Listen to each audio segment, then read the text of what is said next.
Hey, what's up, everybody? Tommy Meyer here. Welcome to Tommy Tonight. Now, I said last week that I would talk about the chaos going on in the House, and I'm a man of my word, so here it goes. The House last week found itself, once again, in chaos. No, that's January 6th. That's a different chaos.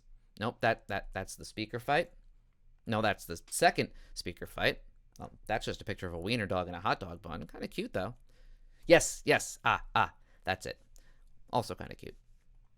And I want to zoom in tonight specifically on the fight over the bipartisan border security bill that was ultimately killed by Trump and his allies. And to start, take a trip back with me to October of 2023. It was a simpler time then. The House had no speaker, Alaska Airlines still had all their doors, and Biden had just requested emergency assistance for Ukraine and Israel. And Republicans said this. I'll just tell you that any national security package has to begin with the security of our own border. That's what the American people deserve. We have to effect real policy change at the border, and that is a necessary condition to anything we do going forward. Okay. No Ukraine aid without new border restrictions. Honestly, it's a reasonable request. The situation at the border is clearly out of control, and Republicans knew that Ukraine aid was the top priority of the Biden administration, so they used their leverage to get concessions. Frankly, that's politics. That's just how you play the game. Would have been political malpractice for them not to ask for something in return. So these three, Republican Senator James Lankford, Democrat Chris Murphy, and Independent Kyrsten Sinema, they got together and did something kind of amazing. They actually came up with a bill that both Republicans and Democrats could support. Now I know what you're thinking. Great. End of story. Happy ending. Not sure why Tommy did an episode on this, but hey, we all have our misses. Well, unfortunately, that's not the end of the story. You see, before the text of the bill was even released, this happened. The so-called border security deal Biden is gushing out and pushing out is not designed to stop illegal immigration. It's designed to continue the invasion of America while sending billions of dollars to Ukraine and other countries. We cannot let this happen to our country. As the leader of our party, there is zero chance I will support this horrible open borders betrayal of America. A lot of the senators are trying to say respectfully they're blaming it on me. I said, that's okay. Please blame it on me. Please. Because they were getting ready to pass a very bad bill. And I'll tell you what, a bad bill is, I'd rather have no bill than a bad bill. Fair enough point. But let's be clear. This was not a bad bill, especially if you're in favor of more border restrictions. While the bill did not do everything Republicans wanted, considering the fact that there's a Democratic president and a Democratic Senate and Republicans have only a 3-seat majority in the House, what they got is pretty remarkable. This bill would have ended catch and release, raised the standard to claim asylum, required the Homeland Security Secretary to shut down the border when crossings get too high. It contained money for ICE agents, border patrol, detention beds, new tools to combat fentanyl. Hell, the bill even had money for the goddamn border wall. And unlike other immigration compromises, this was not paired with Democratic priorities like protection for dreamers or a pathway to citizenship. Republicans didn't have to make these concessions because it was all tied to the Ukraine aid. The Ukraine aid was the concession. So, big win for Republicans, right? This Sunday, the Senate was supposed to release a supplemental funding bill that we've been waiting on for a couple of months now, and it was supposed to have a border security set of provisions in it. That is not what we got. We got a supplemental funding proposal with immigration provisions. It's not a border security bill. It doesn't do anything of the sort. In fact, in our view, after a careful, thoughtful review of this, we believe that if those provisions were to make law, it might actually make the situation worse. Okay, first of all, careful, thoughtful review.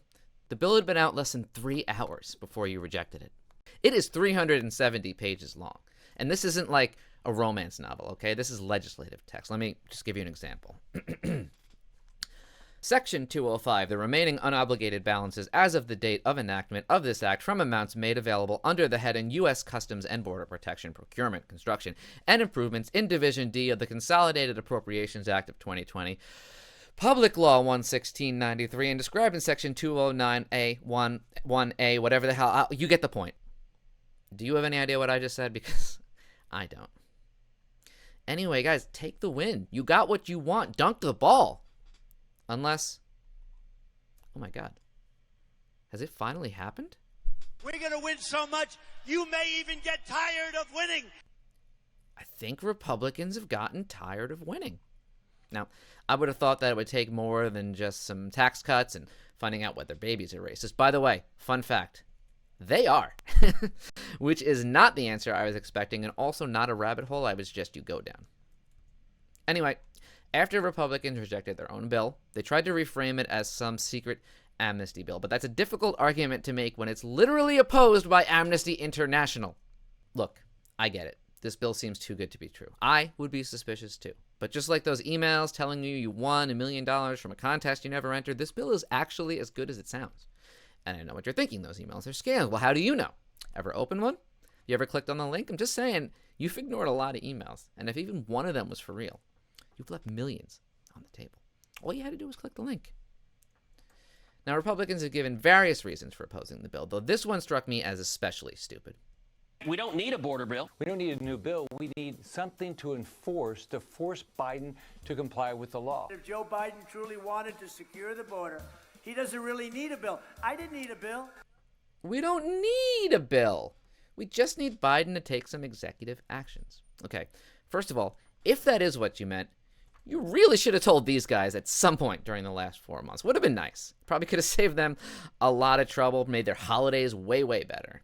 Also, that's a hard argument to make when literally the second bill Republicans introduced in the new Congress was H.R. 2, the Secure the Border Act. There have been over 7,300 bills introduced in the House in the 118th Congress. This was number 2. But supposing they are being sincere, let's just play this out for a second. What you are saying is that you'll pass a Ukraine aid bill, a bill that once signed cannot be undone. And all Biden has to do is sign some executive orders, I shall remind you, that he could undo literally the next day, the day after he signs the bill. You sure that's the argument you want to go with? Anyway, after House Republicans rejected the border security provisions, the Senate stripped out all that stuff and passed the Israel and Ukraine aid by an overwhelming bipartisan majority of 70 to 29. And you know something serious when these guys pull an all-nighter. I mean, look at them. They clearly go to bed like late as 7 p.m. The average age of the Senate is death. Seriously, if Joe Biden wants to look younger, he should just make every speech standing between Chuck Grassley and Mitch McConnell. Ooh. Oh my, who is that spry young man? It's so handsome. By the way, you know Bernie Sanders was pissed about having to stay up all night. You made me miss my programs. You know that I have to watch Keeping Up Appearances every night before bed. Now I'll never know if Hyacinth gets a celebrity to come to her indoor-outdoor barbecue. Also, why did nobody come to my barbecue? It was very fun. It was very nice. Anyway. So the border provisions that Republicans objected to are gone now, and the Senate sent over a clean bill. Are you happy now? The Republican-led House will not be jammed or forced into passing a foreign aid bill that was opposed by most Republican senators and does nothing to secure our own border. We are not going to be forced into action by the Senate, who, in the latest product they sent us over, does not have one word in the bill about America's border. You told them to take it out. Remember, we don't need a bill. Have you ever had a younger sibling that's doing something to annoy you, and they keep giving you different reasons for why they're doing it, or things that they want you to do to get them to stop? But every time you do what they ask, they move the goalpost and come up with another reason, till you just realize they just want to annoy you. Well, your younger siblings are apparently running Congress at the moment. And for those of you who don't have younger siblings, let me think. Is another way to oh, here we go. Lucy is always going to pull the football away. Always. Doesn't matter what she says. Doesn't matter the context. I know you're thinking, maybe this time she means it. Nope. Get that out of your head. She's going to pull it away. Okay? She could be the holder on the Kansas City Chiefs in the Super Bowl, down by 1 with 6 seconds left, and Taylor Swift kicking the field goal, and she would still pull the ball away.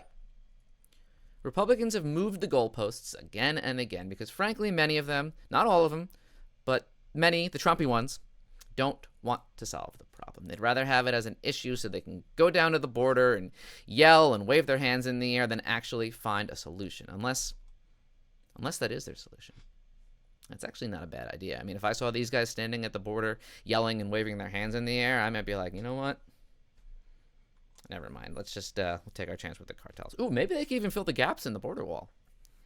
By the way, I want you to all imagine for a second that I'm good at Photoshop and that there's a picture up there, a hilarious picture of them standing on the border, waving their hands in the air with their mouths open like Charlie Brown. Okay? Whatever you're picturing is probably funnier than what I could have come up with, so good job. Thank you.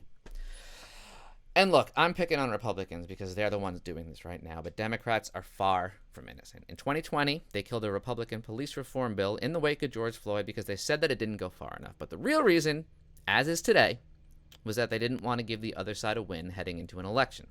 But it's okay because they did do this. So it's all better now?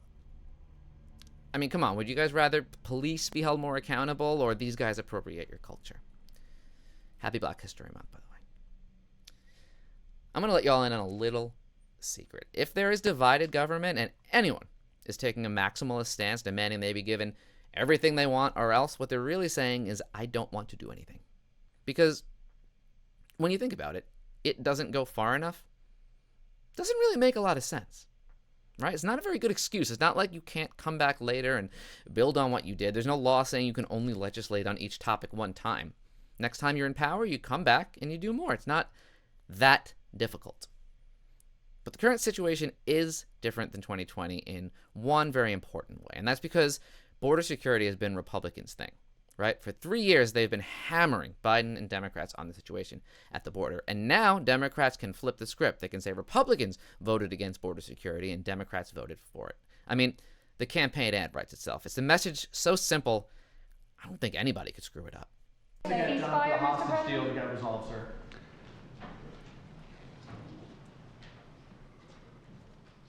This indirectly has a lot to do with the hostage deal and what's going on in the Middle East. There is some movement, and I don't want to, well, maybe choose my words. There's some movement. There's been a response from there's been a response from the opposition, but yes, I'm sorry, from Hamas. Oh, this is going to be a long year. That's all the time I got for you. I'm Tommy Meyer, and I will see you next.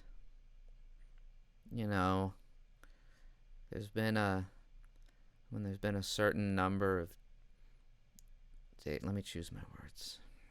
Been a certain number of days where where in fact you have a situation where it's the same day but a different one.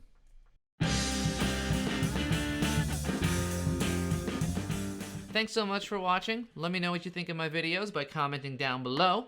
And if you like what you see, make sure you subscribe to me on the YouTube or share this with a friend. The possibilities are 3. Good night. Week. I'll see you next week.